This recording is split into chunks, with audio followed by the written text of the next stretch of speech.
Hi, everybody. Thanks for being here. September the 18th. Most importantly, it is Friday. And with the weekend here, we have still no big surprises, but some changes to our forecast. We have a beautiful, beautiful weekend ahead, weather-wise. And next week only looks even nicer. I mean, it's just a beautiful run of weather that I'll update you on in just a few moments. High pressure is going to be large and in charge next week after this cold front is on its way out of here tonight. It's going to be a chilly evening tonight, don't get me wrong, and for a couple of nights, but temperatures are going to be early to late fall in that range for the next several days.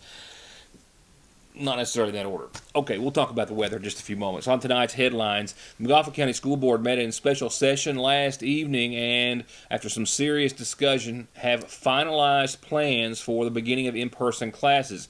Now, you will hear as well from Superintendent of Schools Scott Helton tonight about the schedule, the rotation, so to speak, that they're going to do, bringing certain groups of students in and when, and the option that parents have, and everything that any parent out there needs to know about classes and when they're starting and how in that interview in just a few moments. A very important reminder, I don't want you to be going say down to the West Liberty Veterinary Clinic in Morgan County or ARH or something next week and have that dope feeling right when you get to White Oak. So an important reminder. Also another traffic pattern change on the Mountain Parkway that I'll speak of as well. And the Paintsville City Council made what Mayor Runyon said following their vote was a big mistake this week in their regular meeting. All that in their calendar and, of course, much more. And it will also include, of course, your local and state COVID update. In fact, that's where we'll begin tonight. Just some brief numbers to pass along to you this evening. Here in McGoffin County, our Public Health Director, Pete Shepard, said no new cases again in McGoffin County today, still holding at a total of 89 confirmed cases in McGoffin County. For the state of Kentucky as a whole, Fridays, of course, without an official or live press release, the actual, or press conference, the press release from the governor's office says that today there was a confirmed number of 777 new cases to be reported in Kentucky of the coronavirus. 97 of those were children 18 and younger. 14 were 5 and younger. The youngest was said to have been 2 months of age. The governor's office also reported 8 new deaths in Kentucky today, 1,101 now the death toll, the number of Kentuckians lost to the virus. The youngest of Kentuckians among those 8 deaths today, a 53-year-old man from Hopkins County. The governor noting that it only took 10 days to go from 1,000 deaths to now over 1,100. Our local headlines will begin with a couple of road-related reports right after a word or two. I'll be right back. Hello, Bob Hutchison here for Hutch Jeep, and we're having our back-to-school sales event. Buy any pre-owned vehicle and you'll receive a $250 gift card, or when you buy a new Jeep, Chrysler, Dodge, or Ram, you can get a $500 gift card for back-to-school shopping. Right now, you can take advantage of Hutch employee pricing on every pre-owned vehicle. And remember, the Hutch Guarantee. It's hard to describe the t-shirt lines and looks in right now at the seasonal shop, but I'm going to try. 2 of them are made right here in KY, Ridge and Holler, because, in Kentucky, you're always in one or the other, and both are always beautiful. Just check these designs out. The other is Yonder, and it's made in Pikeville, and it's just as cool and creative and all Kentucky. Definitely something there to appeal to everyone. And the ever-popular Turnrow brand, also at the seasonal shop for all fans of anything farming. And you can come into the shop and experience the magic of perfectly chilled drinks. For regular and slim cans, regular or even wine bottles, cups, and more. It's the Cadillac of koozies by Brewmate. All colors and styles in stock right now at Fraser's Prater Drugs seasonal shop.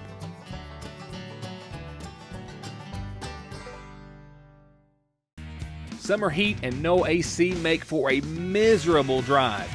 But don't sweat it. Call Black Smoke Performance in Sayersville for inspection, diagnostics, and repair by qualified technicians with the latest technology and equipment. Don't suffer in the summer heat. Get your air conditioning fixed today at Black Smoke Performance. course, hitting the Parkway and traveling west still takes you a while if you're going past the Wolf and Powell County line due to, of course, that sinkhole which developed still as per the last report from the Kentucky Transportation Cabinet. Bids were to be let out by the end of this month and maybe by the end of October, that hopefully to be repaired. I'll keep you up to date on that. But a bridge repair project that starts this Monday is going to result in some one-lane traffic with a width restriction on westbound lanes, and this is also in Powell County at mile marker 31.2. So 13 feet wide lane. One lane is all that's going to be available for motorists. That's going to be about 30 days in existence for a bridge deck restoration and waterproofing project. So any wide load vehicles over 13 feet are going to have to take a detour of Kentucky 11 and Kentucky 15 between Slade, that's exit 33, and Stanton, exit 22. Since the Mountain Parkway, of course, is already closed between Pine Ridge, exit 40, and exit 33, wide loads will not be allowed to re-enter the parkway at the western end of the detour. They'll have message boards in place. I don't want you to, as I push my papers up against my microphone, I don't want you to be someone who maybe heads out early Monday morning or anytime next week, or for that matter for the next 60 days possibly, to West Liberty and then have to turn around and backtrack the entire way from White Oak. Just a reminder that starting Monday, and that's the latest that I have, that they are still on schedule to close 460 down Monday, that they will be doing so at the White Oak Bridge. The Robin Holbrook Memorial Bridge is going to be closed for up to 60 days starting Monday. So an important reminder for anyone who might be traveling that area for some major renovations, replacing the bridge's beams and deck. The state says that the US 460 bridge there at White Oak, now of course known as the Robin Holbrook Memorial Bridge, will be closed at mile marker 25.45 for up to 60 days. Maybe less, but up to 60 days is quite possible. Preliminary work started this week with very little impact to the traffic, and of course they've already got signed detours posted for Kentucky 364 and 1081, message boards announcing the closure next week, and they've also been trying to get the word out to trucks and other through traffic between West Liberty and Sagersville that they might want to even take the tour via the Mountain Parkway and 205, which I think probably a significant number of folks will actually do. So a significant closure between a highly traveled 460 between Sagersville and Morgan County, inaccessible for up to possibly 2 months. And we'll, of course, keep you posted throughout the event and see how they're doing and how it's progressing along. Some Kentucky schools getting closer to in-class learning. Lawrence County, for example, will do so for some of its students starting on Monday. Magoffin County had previously set their start date of in-classroom teachings for September the 28th. That was discussed last night by the Board of Education, and they have come up with a plan and a great deal of details. Everything every parent needs to know is coming up in an interview with Superintendent Scott Helton in just a few moments. While I've got just a moment before that, let's turn over to tonight's Magoffin Farm Bureau community calendar. Just a couple of quick reminders for you. Flu shots, and this year is as important as ever for you to get them with or in lieu of the pandemic, and you can get them at the Magoffin County Health Department Monday, Wednesday, Thursday, 8 till 3, Tuesdays, 8 till 4, Fridays, 8 until noon. If you have any questions, call the Health Department, 349-6212. This Sunday evening, starting at 7, is your invitation to join them for the beginning of the 37th Annual Homecoming and Pastor Appreciation Day. Come and join them for tent revival, anointed preaching, music and singing, fellowship, praise, worship, and more. Sunday at 7, weekdays thereafter, next week at 7 at the Sagersville Pentecostal Church. And that's all I've got for the calendar. Just a reminder, here is how you get announcements like these on the calendar, birthdays and anniversaries too. Funeral arrangements, as we now turn to tonight's obituaries, have been updated and announced for 56-year-old James Donald Gamble Jr., who passed away Monday at his home, the son of James Donald Gamble Sr. and the late Marquetta Brown Gamble. He is survived as well by his ex-wife, Sheila Gamble, sons Tyler Gamble and Tayton Hall, daughter Courtney Gamble, brother Charles Gamble, and several grandchildren and a host of family and friends. A memorial service will be conducted tomorrow at 1 o'clock from the Patrick and Lovely Cemetery on Johnson Fork. Contributions can be made to the Junior Gamble Memorial Fund at the Sagersville Funeral Home, who is in charge of arrangements. Go with All Pro and you'll always get a perfectly finished project backed by decades of experience and thousands of satisfied customers. Always with the best prices on everything from small to large remodels, bathrooms to kitchens to entire homes, or turnkey new construction on everything from garages, homes to retail space. And seamless gutters too. And All Pro still offers 0% financing for up to 18 months and long-term low interest rates on those big projects. For an estimate, call this family-owned business today. Come to Parkway Pharmacy in Sagersville and get your prescriptions filled, your over-the-counter medications, and immune system boosters, all from the safety and comfort of your own vehicle, either in their drive-thru or with their new curbside service. You can also call ahead or just download the MyGNP app, that's Good Neighbor Pharmacy, and refill and manage your prescriptions right from your device, helping you and yours stay healthy and safe. Parkway Pharmacy in Sagersville, 349-4400.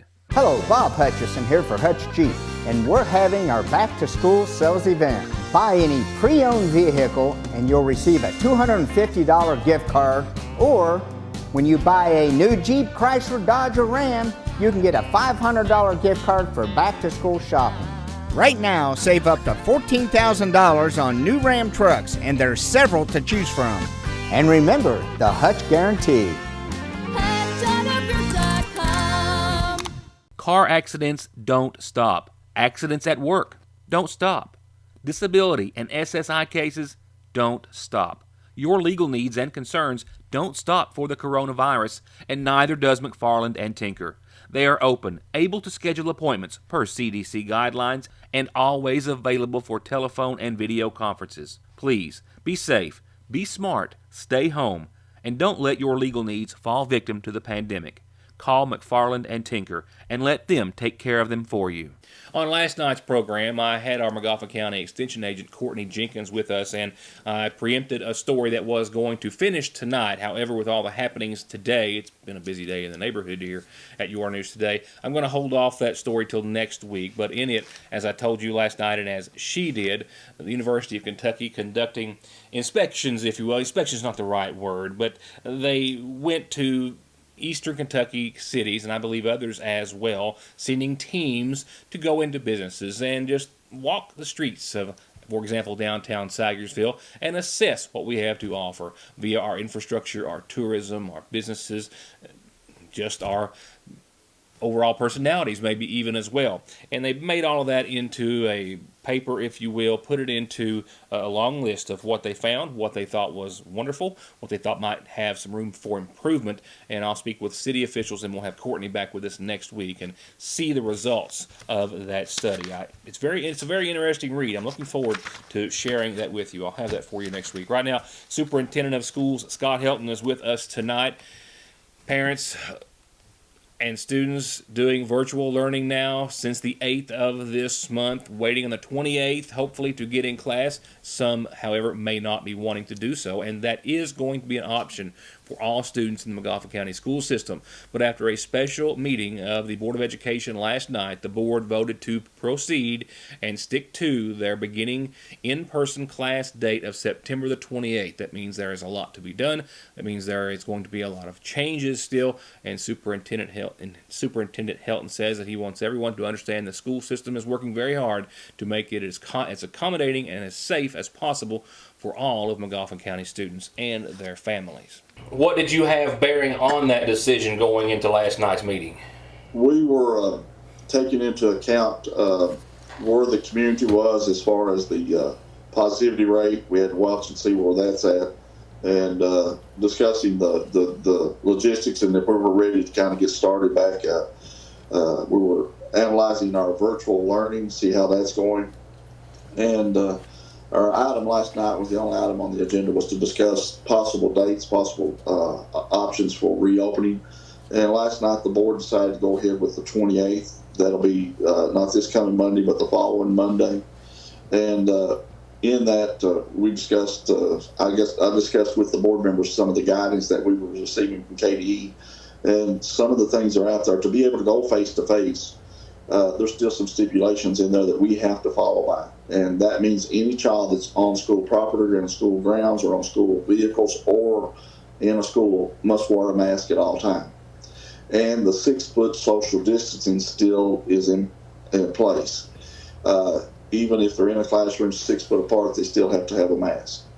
So those considerations, taking those things into account, I explained to the board that we have to kind of do a hybrid type situation to see what our numbers are that want to come back face to face. And within that, we can accommodate probably 10 to 12 in certain classrooms, maybe a little bit more, maybe a little around 11 in some of the others, students per day doing the social distancing. That number inhibited us from being able to offer everybody to come back. So we had to come up with a plan, and our plan is basically, I want to clarify too, you're still going to have the option of keeping your children home and doing virtual full time. But if they want some face-to-face, we're going to offer a hybrid plan to where they can come out either on a Monday, Tuesday, or a Thursday, Friday, and do 2 days of face-to-face and then 3 days of virtual. And we're going to try this to see how this works and to see how the social distancing and see what our numbers are going to be. Now, the schools will be contacting the parents within the next few days with a survey, asking some questions about and notifying them some of the conditions that and requirements that are going to take place if they choose to do face-to-face. The parents will have some say, but very limited say on what days their students go, because a lot of it entails what the schedules at the high school and some of the classes at some of the other schools, middle schools and stuff, what they can accommodate and work with.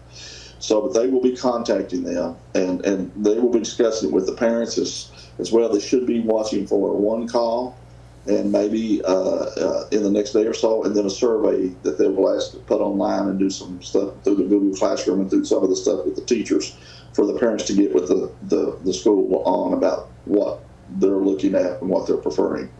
As far as the students go, we understand that a lot of this first coming back, we're going to be cautious and take our precautions. But the students do need to get some kind of social skills to come back together and some kind of instruction face-to-face if that's what they choose. But be patient with the schools, be patient with the principals. And as parents, I understand this virtual is all new and it's kind of cumbersome, but the face-to-face will give them at least a couple of days to get some instruction from the teachers. Like I said, the word I used this morning meeting with the principals is we all are going to have to be patient and understanding. It's not going to work like a normal school setting, and there's going to be hiccups throughout the trials with this, but we'll work through it. And the parents are going to have to work with the principals. They may not get the days that they want, but we're doing the best we can to try to give those children an opportunity to come and be face-to-face. And that's our goal. And on a bus, I want to go ahead and clarify, a student must have a temperature check prior to getting on the bus. We're going to have people on the bus that does the temperature checks, and then we'll probably do another temperature check at the school. That'll be up to the principals. But when the child is on the bus, they have to wear a mask all the time while they're on the bus. We're going to probably, the number of students that can ride the bus, I'm working that out with our transportation director right now. But we will still be feeding kids at home as well. So if you choose to do virtual full time, we're going to be bringing meals out to you all as well and feeding at school. And but the way we've got this face-to-face set up is we're going to go Monday, Tuesday with a group. We're going to take Wednesday off. Everybody does virtual on Wednesdays. And then that group that come on Monday, Tuesday, they would have virtual Wednesday, Thursday, and Friday. And then once we come back from the break on Wednesday, another group would start back on Thursday, Friday, face-to-face. So basically you're flip-flopping. You're going to go 2 days, do 3 days of virtual, if you choose to come. Now, you can do the virtual 5 days a week and still be okay. Brand new at your Sayersville Lee's, and for a limited time, it's sticky sweet and it's bringing the heat. Their new spicy bourbon dippers. You get an all-new taste, nothing short of amazing. They take their spicy jumbo dippers, toss them in a kicked-up sweet bourbon sauce for a flavor that you're only going to find at Lee's. But don't wait. This spicy specialty is only here for a limited time and only at your Sayersville Lee's Famous Recipe.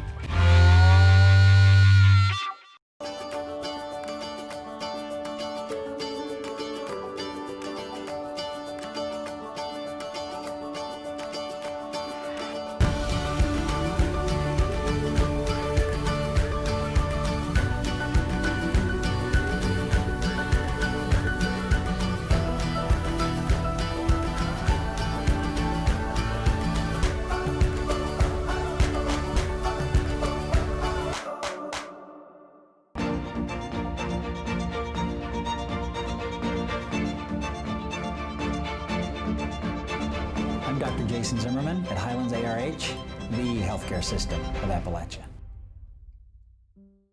Go to Conley Tire in Staffordsville or ConleyTire.net right now and get $200 back on a new set of Goodyears, $100 on new Generals, Coopers, Bridgestones, and Mickey Thompsons, all with the smoothest balancing Snap-on has to offer. And if your ride has a light on, let their state-of-the-art Zeus diagnostic machine figure it out for only $35 at Conley Tire.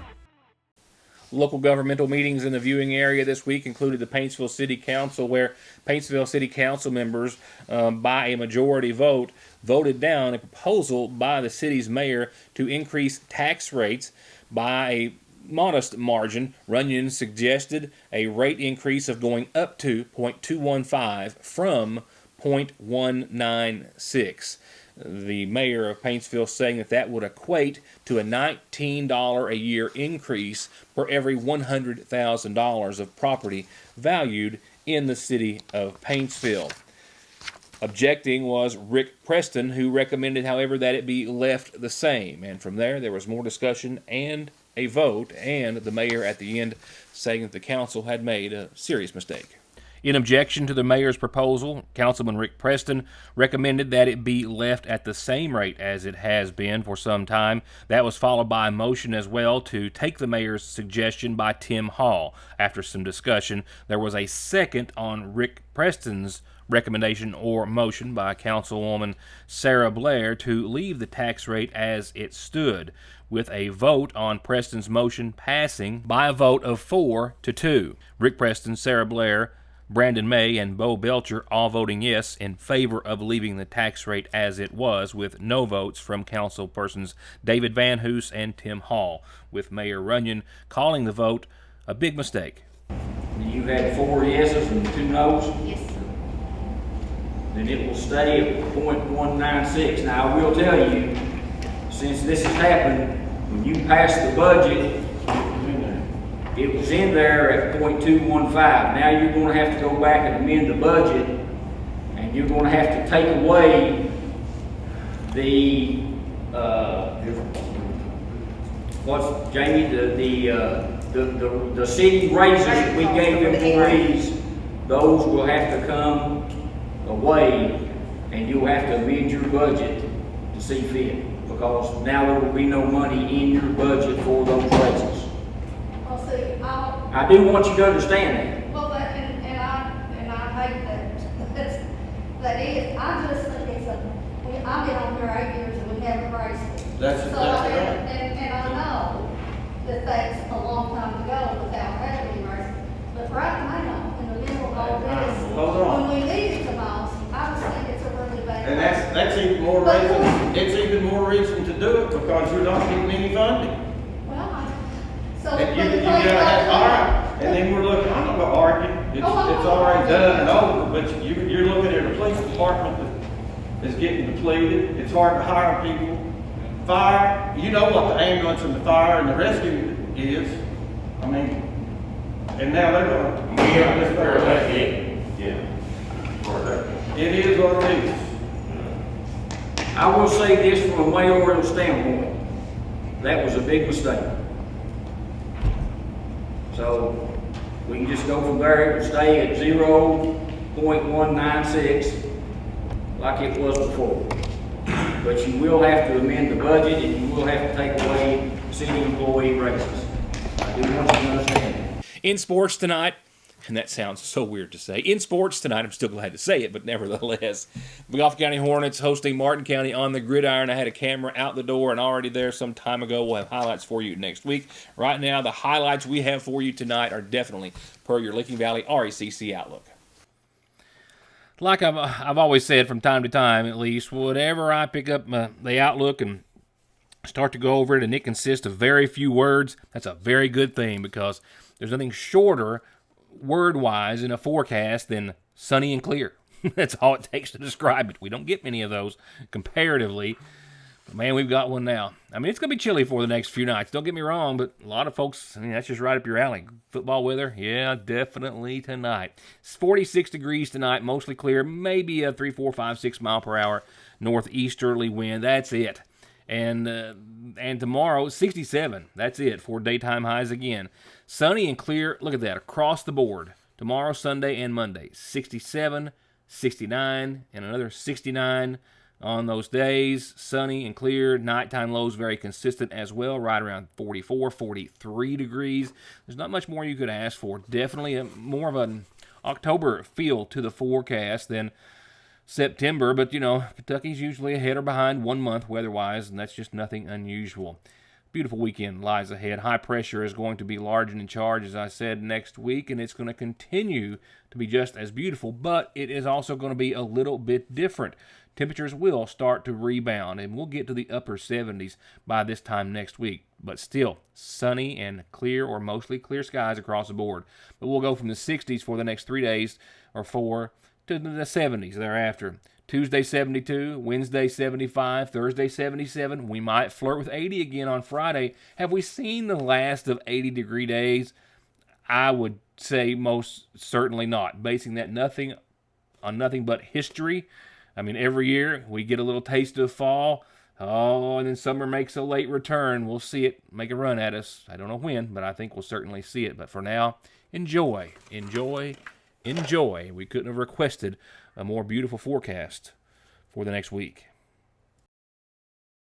So I can think of nothing else to say on top of that, but please, I hope you enjoy the beautiful weekend weather-wise we have before us, and to see you after it Monday night for more of Your News Today. Thank you, everybody, for watching, as always, and good night.